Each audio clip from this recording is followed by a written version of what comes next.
Hello बच्चों, मैं Meenakshi Sharma resonance PCCP से। आज हम लोगों ने जो चैप्टर पढ़ा था कक्षा 9 का, जो हमारी स्पर्श पुस्तक है, तुम कब जाओगे अतिथि, उसके अभ्यास प्रश्नों को आज हम लोग डिस्कस करेंगे।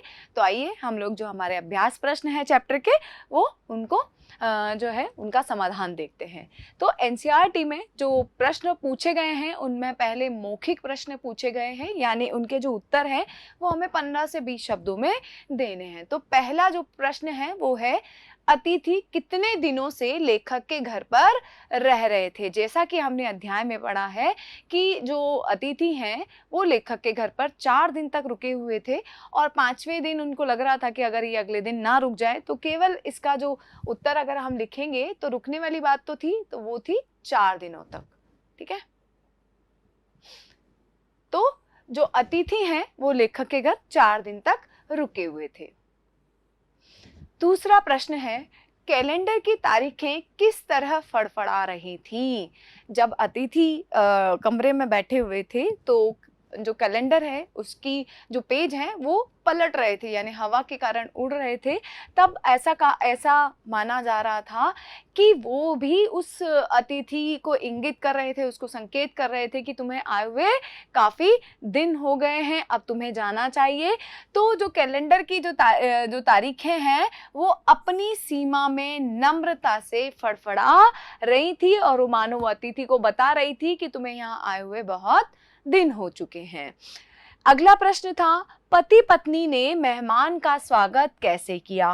तो जो यहाँ पर लेखक जो है, लेखक और उसकी जो पत्नी है, उन्होंने जो मेहमान का स्वागत लेखक ने प्रेम पूर्वक प्रसन्नता पूर्वक अतिथि को गले लगा करके किया, और जो उनकी पत्नी थी उन्होंने भी सादर नमस्ते करके और जो है मेहमान का स्वागत किया था। जैसा कि देखो, पति पत्नी ने मेहमान का स्वागत प्रसन्नता पूर्वक किया, पति ने स्नेह से भीगी मुस्कान के साथ उसे गले लगाया तथा पत्नी ने सादर नमस्ते की।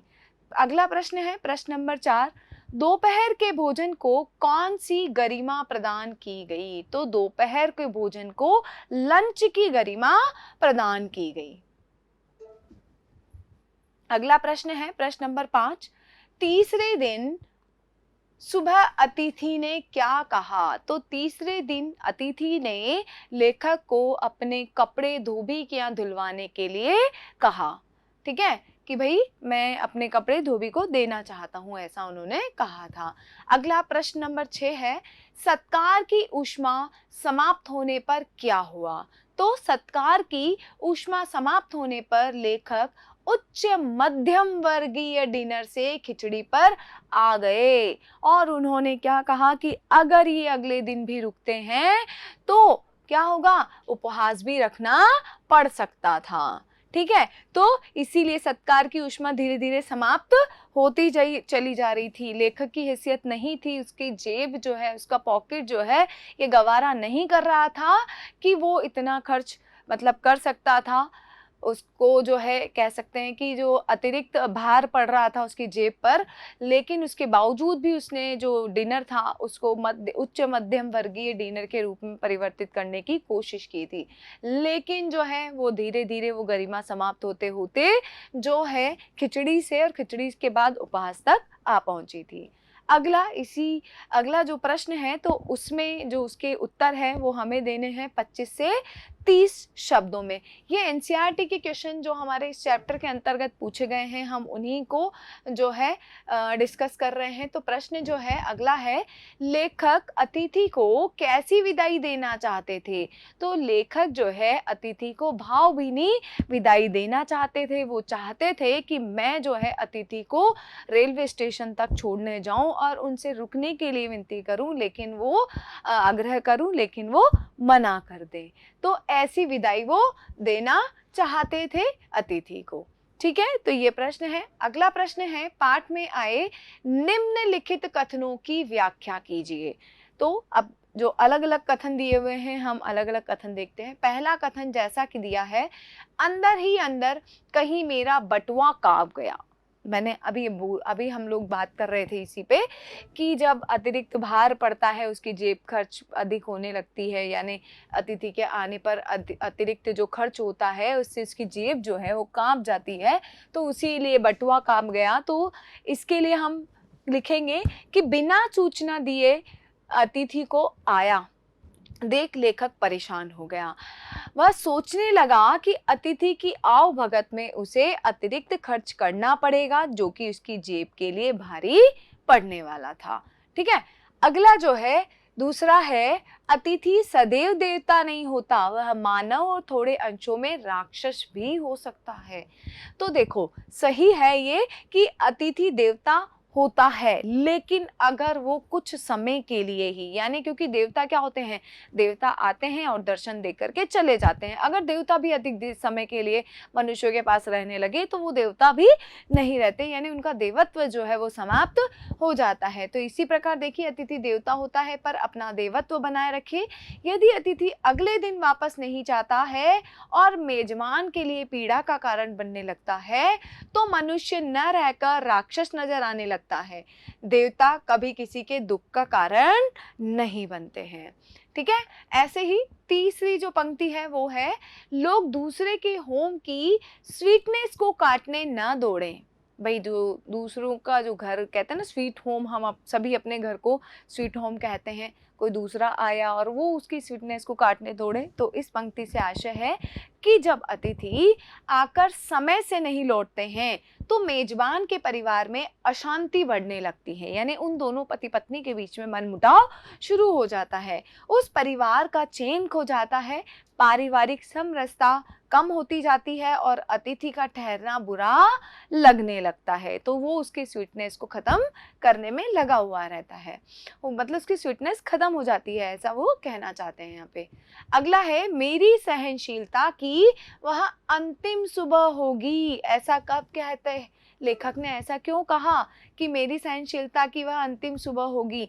तो देखो लेखक ने पहले दिन के बाद से ही लेखक को अतिथि का रुकना भारी पड़ रहा था, क्योंकि वो पूरा स्वागत उनका पहले दिन ही कर चुके थे। दूसरा तीसरा दिन तो जैसे तैसे बीता, पर अगले दिन वह सोचने लगा कि यदि अतिथि 5वें दिन रुका तो उसे गेट आउट कहना पड़ेगा। ठीक है, अगला, एक देवता और एक मनुष्य अधिक देर साथ नहीं रहते, तो देवता कुछ ही समय ठहरते हैं और दर्शन देकर चले जाते हैं, और अतिथि कुछ ही समय के लिए देवता होते हैं। ज्यादा दिन ठहरने पर मनुष्य के लिए वह भारी पड़ने लगता है, तब किसी भी तरह अतिथि को जाना ही पड़ता है। ठीक है, तो वो दोनों एक साथ नहीं रह सकते। तो ये हमारी ये जो 5 पंक्तियां थी ये इसके आशय हैं। अगला जो प्रश्न है वो उनके उत्तर हमें 50 से 60 शब्दों में देना है। तो ये इसके 3 प्रश्न हैं। तो देखिए पहला प्रश्न हम देखते हैं, इसमें कौन सा आघात अप्रत्याशित था और उसका लेखक पर क्या प्रभाव पड़ा? अप्रत्याशित यानी जो दिखाई नहीं देता, कि ऐसा कौन सा आघात था, ऐसी कौन सी चोट थी जो दिखाई नहीं दे रही थी लेकिन उस और जो थी बहुत मतलब खतरनाक थी, जो दिखाई नहीं दे रही थी, और उसका लेखक पर क्या प्रभाव पड़ा। जब अब तो इसका आंसर देखिए, तीसरे दिन मेहमान का यह कहना कि धोबी से कपड़े धुलवाना चाहता है एक अप्रत्याशित आघात था। यह फरमाइश एक ऐसी चोट के समान थी जिसकी लेखक ने आशा नहीं की थी। इस चोट का लेखक पर यह प्रभाव पड़ा कि वह अतिथि को राक्षस की तरह मानने लगा। उसके मन में अतिथि के प्रति सम्मान के बजाय बोरियत, बोझिलता और तिरस्कार की भावना आने लगी। वह चाहने लगा कि यह अतिथि इसी समय उसका घर छोड़कर चला जाए, क्योंकि वो जब कपड़े धोबी के यहाँ धुलने के लिए बात की गई तो लेखक को लगा कहीं ना कहीं कि ये तो अभी कुछ और दिन यहाँ पर रुकने वाले हैं, इसीलिए अपने कपड़ों को और धुलवा करके मंगवा रहे हैं। ठीक है, इसीलिए उनको ये जो चोट थी ये चोट उनके लिए अप्रत्याशित थी। अगला प्रश्न है, संबंधों का संक्रमण के दौर से गुजरना। इस पंक्ति से आप क्या समझते हैं, विस्तार से लिखिए। तो देखिए सॉरी संबंधों का संक्रमण के दौर से गुजरने का आशय है कि संबंधों में बदलाव आना, परिवर्तन होना, बदलाव आना, कह सकते हैं चेंज होना।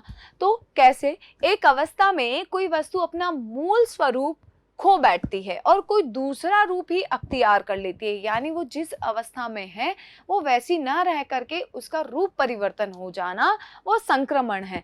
अब वो अच्छा बुरा रूप होगा, वही संक्रमण होगा, ठीक है। लेखक के घर आया आती थी जब 3 दिन से अधिक समय रुक गया तो ऐसी स्थिति उत्पन्न हो गई थी, संक्रमण वाली स्थिति उत्पन्न हो गई थी। लेखक ने उससे अनेकानेक विषयों पर बातें करके विषय का अभाव ही बना लिया था, यानी विषय ही समाप्त हो चुके थे। इससे चुप्पी की स्थिति बन गई जो बोरियत लगने लगी। इस प्रकार उत्साहजनक संबंध बदलकर अब बोरियत में बदलने लगे थे। तो यही जो है संक्रमण का दौर था, यानी उनके रिश्तों में जो है वो प्रेम जो था वो धीरे धीरे समाप्त हो रहा था, ठीक है। तो अगला प्रश्न, जब अतिथि 4 दिन तक नहीं गया तो लेखक के व्यवहार में क्या क्या परिवर्तन आए? भाई वो 4 दिन तक जब वो वहीं रुक गया तब क्या क्या परिवर्तन जो है आते हैं? तो देखिए, पहला नंबरिंग से भी कर सकते हैं, सीधे भी कर सकते हैं। तो जब अतिथि 4 दिन के बाद भी घर से नहीं टला, नहीं गया, तो लेखक के व्यवहार में निम्नलिखित परिवर्तन आए। पहला जो है, उसने अतिथि के साथ मुस्कुराकर बात करना छोड़ दिया। बात ही खत्म, बात के विषय खत्म हो गए तो मुस्कुरा करके बात करने वाली बात तो है ही नहीं। दूसरा, मुस्कान जो है वो फीकी पड़ गई। तीसरा, बातचीत भी बंद हो गई। चौथा, शानदार भोजन की बजाय खिचड़ी बनवाना शुरू हो गया था, यानी शुरू कर दिया था। और उससे भी बाद वाली बात तो ये कहें कि वो अंत में जो है उपहास पर भी आने वाले थे। वह अतिथि को गेट आउट तक कहने को तैयार हो गया था। उसके मन में प्रेम पूर्ण भावनाओं की जगह गालियां आने लगी थी। तो ये जो है हमारा जो प्रश्न उत्तर है ये तो यहीं पे, इससे संबंधित कुछ ग्रामर वाले प्रश्न भी हैं, व्याकरण वाले प्रश्न भी हैं इनमें, तो वो भी हम देख लेते हैं।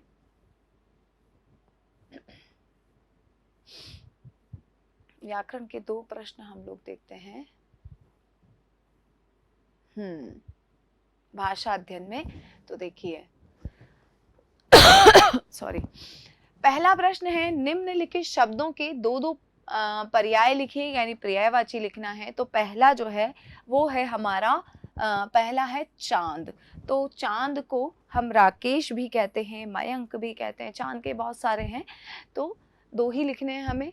जिक्र कह सकते हैं, वर्णन कह सकते हैं, और वर्णन कह सकते हैं, कथन कह सकते हैं।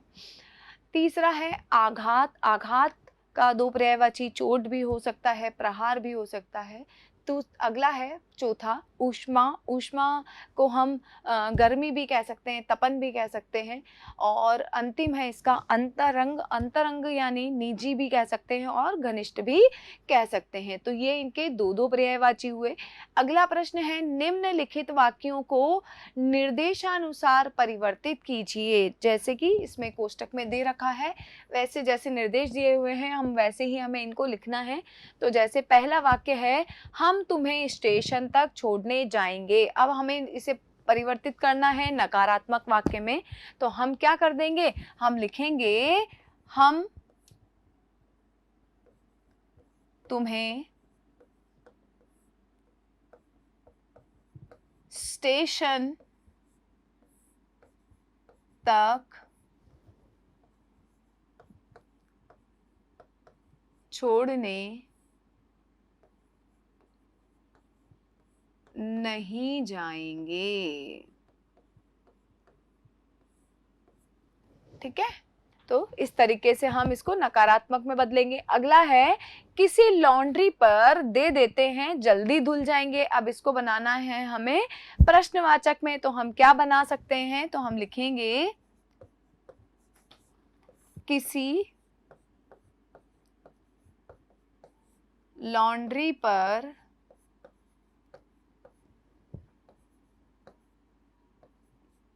दे देने पर क्या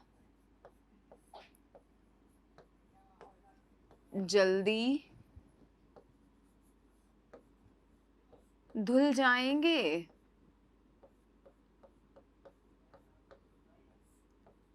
तो ये प्रश्नवाचक में परिवर्तित हो गया। अगला है सत्कार की ऊष्मा समाप्त हो रही थी। इसको बनाना है हमें भविष्य काल में परिवर्तित करना है। तो सत्कार की ऊष्मा समाप्त हो रही थी, तो हम लिखेंगे यहाँ पे सत्कार की ऊष्मा समाप्त हो जाएगी। भविष्य काल में परिवर्तित हो गया ये हमारा। तो इस तरीके से हम इनको परिवर्तित करेंगे। अगला